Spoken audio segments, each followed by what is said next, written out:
दोस्तों, क्या आपने कभी सोचा है कि हमारी दुनिया के पीछे कुछ अदृश्य शक्तियां काम कर रही हैं? वो शक्तियां जो हमारे हर कदम, हमारे हर फैसले को प्रभावित करती हैं। इल्यूमिनाटी एक ऐसा नाम जो रहस्यों से घिरा हुआ है, साजिशों और अदृश्य ताकतों का जाल जो दुनिया पर अपनी पकड़ बनाए हुए है। क्या सच में इल्यूमिनाटी हमारे जीवन को नियंत्रित करता है? आज हम उसी संगठन के रहस्यों से पर्दा उठाने जा रहे हैं जिसका नाम सुनते ही रोंगटे खड़े हो जाते हैं। तो दोस्तों, वीडियो शुरू करने से पहले चैनल पे अगर नए आए हो तो चैनल को सब्सक्राइब कर लेना और वीडियो अच्छा लगे तो लाइक जरूर से करना। इल्यूमिनाटी का अस्तित्व 18वीं सदी में हुआ था, लेकिन इसका इतिहास कहीं ज्यादा पुराना और गहरा है। यह सिर्फ एक संगठन नहीं बल्कि एक विचारधारा थी जिसे शुरू किया गया था। कुछ गिने चुने लोगों के द्वारा माना जाता है कि इल्यूमिनाटी का उद्देश्य था दुनिया पर अदृश्य रूप से राज करना। दुनिया भर के वैज्ञानिक, विचारक और शक्तिशाली लोग इस संगठन के हिस्से बने और धीरे धीरे इसने सत्ता में सबसे ऊंचे शिखर तक अपनी पकड़ बना ली। लेकिन क्या यह सिर्फ एक संगठन था या फिर कुछ ऐसा था जो इंसानी समझ से परे है? दोस्तों, आपने अक्सर YouTube पे वीडियोस देखे होंगे जिसमें यह दावा किया जाता है कि कई सारे बड़े बड़े सेलिब्रिटीज और बिजनेसमैन इल्यूमिनाटी के सदस्य हैं। और इल्यूमिनाटी के बारे में यहाँ तक कहा जाता है कि जो भी उससे जुड़ा है वो बहुत ही कम समय में बहुत ही ज्यादा सक्सेसफुल हो गया है।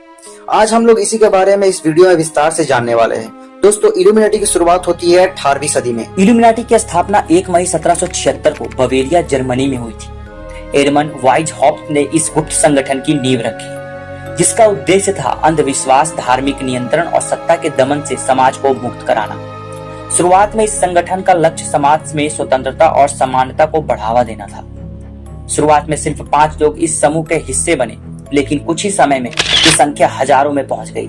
इस संगठन का मुख्य उद्देश्य था समाज को धार्मिक और राजनीतिक अत्याचार से बचाना। कैसे बनी इल्यूमिनाटी? किस्से की शुरुआत होती है साल 1748 से। मध्य यूरोप में एक राजा हुआ करता था। बवेरिया के इंग्लोस्टाड नाम के एक शहर में जन्म हुआ एडमंड वाइजहॉफ्ट का। वाइजहॉफ्ट के पूर्वज यहूदी थे और बाद में उन्होंने ईसाई धर्म अपना लिया था। एडमंड वाइजहॉफ्ट को धर्म और धार्मिक कानूनों में रुचि थी, इसलिए बड़े होकर वो इंग्लोस्टाड की यूनिवर्सिटी में धार्मिक कानूनों के प्रोफेसर बन गए। वाइजहॉफ्ट धार्मिक कानूनों और तौर तरीकों में बदलाव चाहते थे। उनका मानना था कि धर्म को विज्ञान के साथ साथ चलना चाहिए।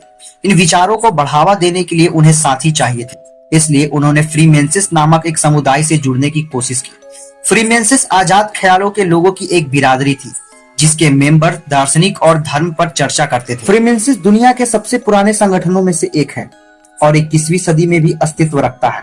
बाकायदा स्वामी विवेकानंद भी अपने शुरुआती दिनों में इसी समुदाय से जुड़े हुए थे। फ्रीमेंसिस उदार ख्यालों के लोग थे, लेकिन इनमें पर्याप्त क्रांतिकारी सोच नहीं थी। कम से कम एडमिन वाइजहॉफ्ट का ऐसा ही मानना था, इसलिए उन्होंने तय किया कि वे अपना अलग संगठन बनाएंगे। दोस्तों, आइए जानते हैं इल्यूमिनाटी कैसे बनी। 1 मई 1776 की तारीख रात के अंधेरे में वाइजहॉफ्ट और उनके 4 छात्र इंग्लोस्टाड के पास एक जंगल में इकट्ठे होते। टॉर्च की रोशनी में नहाए हुए इन 5 लोगों ने प्रतिज्ञा ली। प्रतिज्ञा ये कि वे अपने संगठन को खुफिया रखेंगे और अपनी पहचान किसी से जाहिर नहीं करेंगे। उन्होंने अपने खुफिया नाम रखे और अपने संगठन को नाम दिया इल्यूमिनाटी। संगठन के कुछ नियम तय किए गए, मसलन 30 साल से ज्यादा उम्र का कोई व्यक्ति संगठन का सदस्य नहीं बन सकता था। साथ ही साथ एक उल्लू को इल्यूमिनाटी का प्रतीक बनाया गया। रोमन परंपरा में उल्लू ज्ञान की देवी मिनरावा का सहायक होता है, इसलिए इसे ज्ञान, विवेक और न्याय का प्रतीक माना जाता है। इल्यूमिनाटी के शुरुआत के साथ ही जल्द वो फैलने लगा। इसके सदस्य जासूसों जैसे व्यवहार करते थे और दूसरे संगठनों मसलन फ्रीमेंसिस में घुसपैठ कर उनके सदस्यों को रिक्रूट करते थे। रिक्रूट करने का भी एक सिस्टम था। इल्यूमिनाटी का नाम जब भी आपने सुना होगा उसके साथ एक तस्वीर देखी होगी, एक पिरामिड जिसके ऊपर एक आंख बनी होती है। ये पिरामिड इल्यूमिनाटी के टॉर्च को दर्शाता है।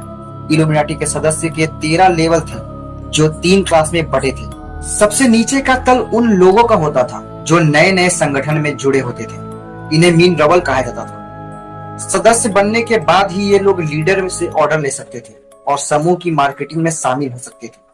मीन रवल क्लास 4 भागों में बटा होता। मीन रवल के बाद आता था दूसरा तल। इनका काम नए सदस्यों को रिक्रूट करना और उन्हें समूह के तौर तरीकों से वाकिफ कराना होता था। इस क्लास में 5 प्रकार के सदस्य होते थे। तीसरा और सबसे ऊपरी चरण था समूह के सबसे ताकतवर लोगों का। ये वे लोग थे जो समूह के कार्यकलाप निर्देशित करते थे। इनमें भी अलग अलग चरण थे। आइए जानते हैं कि इल्यूमिनाटी करते क्या थे। जैसे पहले बताया कि ये लोग उदारवादी थे, जिन्हें अंग्रेजी भाषा में लिबरल कहा जाता है। वे सत्ता में सुधार के हिमायती थे और चाहते थे कि लोग धार्मिक किताबों के बजाय तर्कसंगत विचारों को प्राथमिकता दें। मोटा मोटी कहा जाए तो ये समाज में परिवर्तन लाना चाहते थे। लेकिन क्या वे ऐसा कर पाए? जवाब है नहीं। शुरुआत में इल्यूमिनाटी को सफलता मिली। कुछ ही सालों में इसके सदस्यों की संख्या 5 से बढ़कर 2500 तक चली जाती। साल 1777 में इल्यूमिनाटी के लिए सबसे अच्छा साल था। उस साल चार्ल्स थियोडोर बवेरिया के राजा बने, जो खुद उदारवादक के समर्थक। उन्होंने परिवर्तन करने की कोशिश की, लेकिन जल्द ही बवेरिया के रईस उनके खिलाफ खड़े हो जाते हैं। लिहाजा चार्ल्स थियोडोर को पीछे हटना पड़ा। इसी के साथ इल्यूमिनाटी की भी उल्टी गिनती शुरू हो गई। संगठन के ठिकानों पर रेड पड़ना शुरू हो गए। इन ठिकानों से सरकार को संगठन के कई खुफिया दस्तावेज मिले, जिसके अनुसार इल्यूमिनाटी सच में दुनिया पर राज करने और दुनिया को कंट्रोल करने की ख्वाहिश रखता था। बहरहाल इल्यूमिनाटी पर प्रतिबंध लगा दिया गया और एडमंड वाइसहॉप को देश से बाहर निकाल दिया गया। माना जाता है कि इल्यूमिनाटी इसके बाद पूरी तरीके से खत्म हो गया।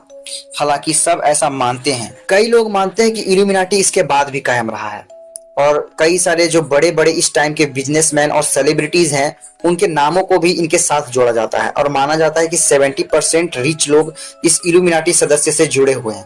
तो आपको क्या लगता है? आप अपनी राय कमेंट में जरूर बताएं और वीडियो अच्छा लगे तो चैनल को सब्सक्राइब और वीडियो को लाइक जरूर से करना।